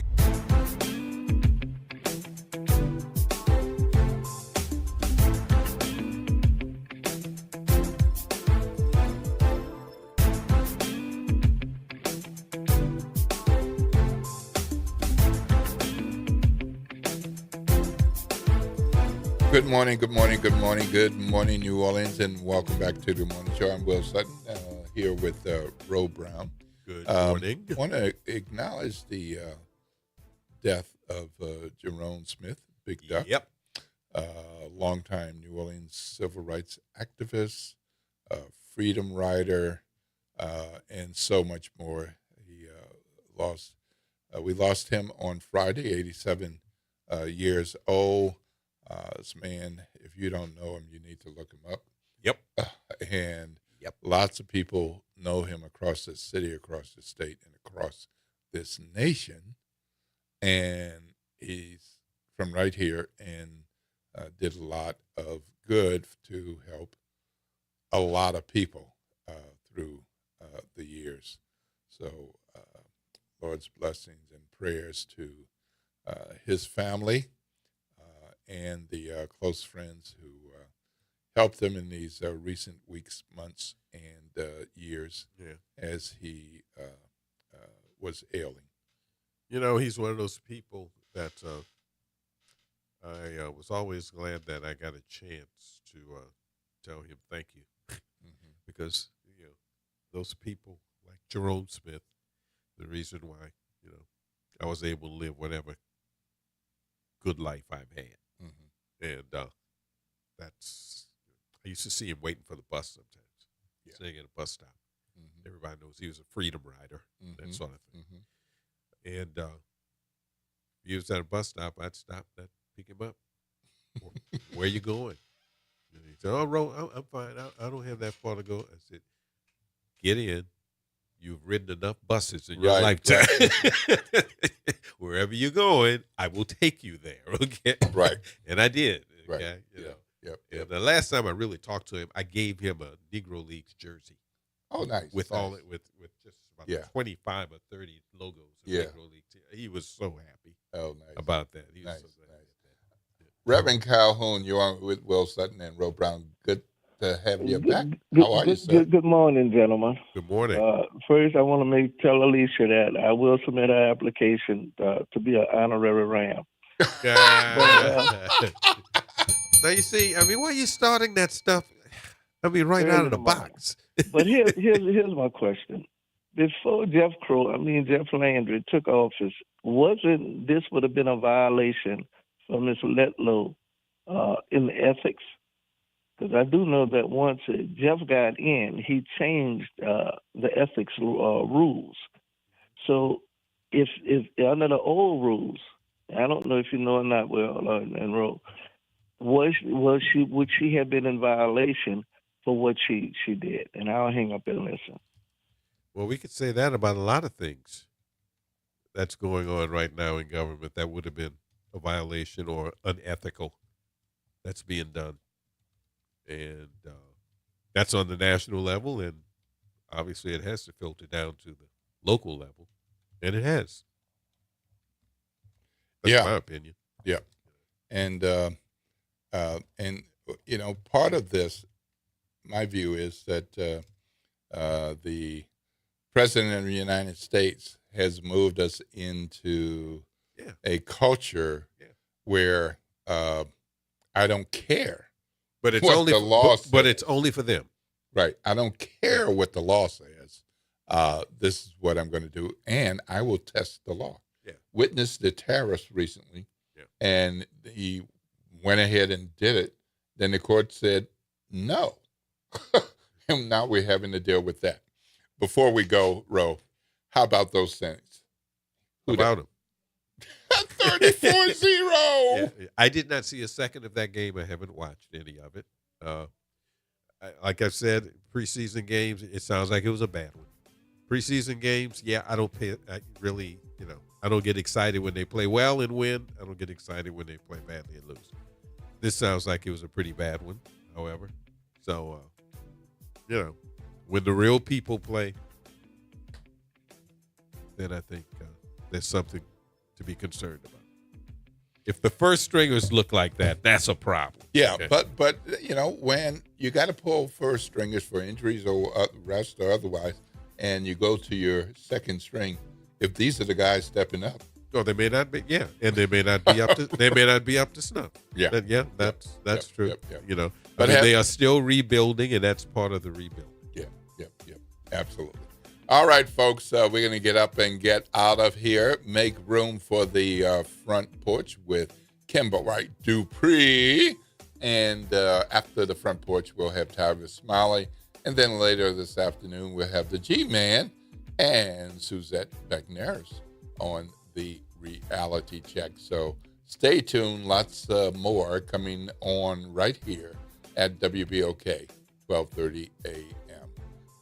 This is WBOK, 1230 a.m., what New Orleans is talking about all day long.